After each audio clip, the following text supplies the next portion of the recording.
Hello viewers, welcome to my channel dreams volume. आज मैं आपको प्रेमचंद द्वारा लिखित निर्मला की कहानी सुनाऊंगी। तो चलिए शुरू करते हैं इस कहानी को।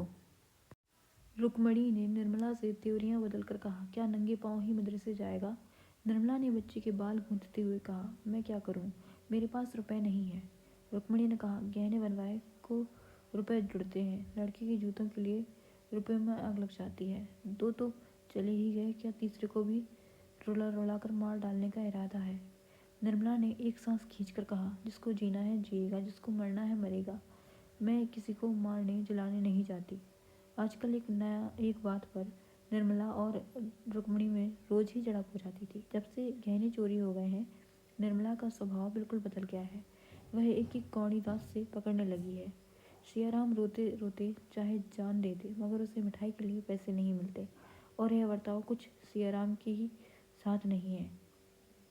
निर्मला खुद भी अपनी ज़रूरतों को टालती रहती। धोती जब तक फटकार तार तार नहीं हो जाए, नई धोती नहीं आती। महीनों सिर का तेल नहीं मंगाया जाता। पान खाने का उसे शौक था। कई कई दिन तक पानदान खाली पड़ा रहता था। यहाँ तक कि बच्चे के लिए दूध भी नहीं आता। नन्हे से शिशु का भविष्य विराट रूप धारण करके उसके विचार क्षेत्र पर मंडराता रहता था। मुंशी जी ने अपने को संपूर्णतः निर्मला के हाथों में सौंप दिया है। उसके किसी काम में दखल नहीं देते। न जाने क्यों उससे कुछ दब कर रहते। वह अब बिना नागा कचहरी जाते। इतनी मेहनत उन्होंने जबानी में भी ना की थी। आंखें खराब हो गई हैं। डॉक्टर सिन्हा ने रात को लिखने पढ़ने की मुनावियत की थी।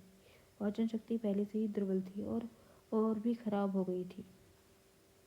दमे की भी शिकायत पैदा हो चली है। पर बेचारे सवेरे से आधी आधी रात तक काम करते हैं।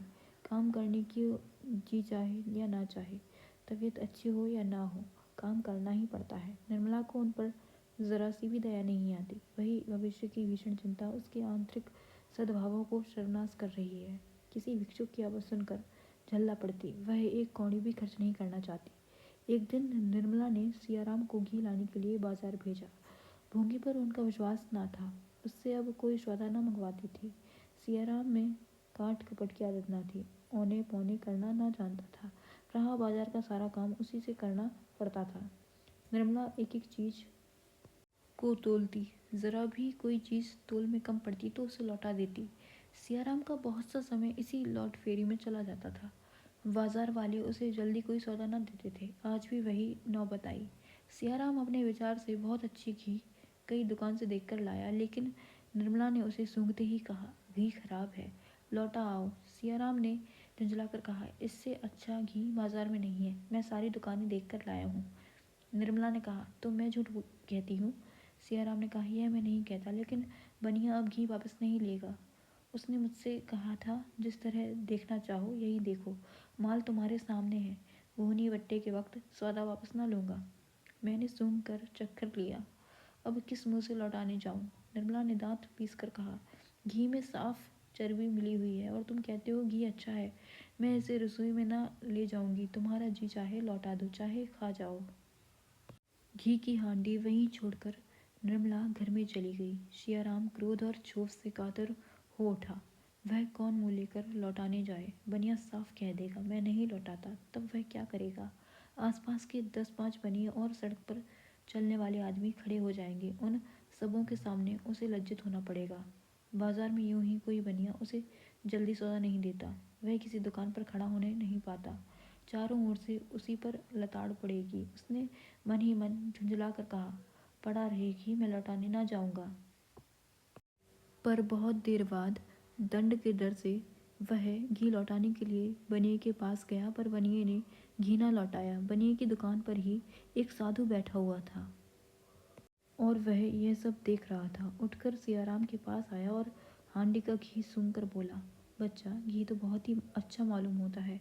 शाह ने सह पाकर कहा, बाबा जी, हम लोग तो आप ही इनको घटिया माल नहीं देते। खराब माल क्या जाने सुने ग्राहक को दिया जाता है। साधु ने कहा, घी ले जा बच्चा, बहुत अच्छा है।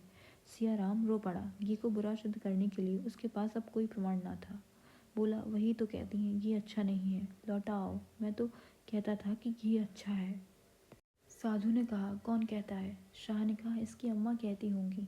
कोई सौदा उनके मन ही नहीं भाता।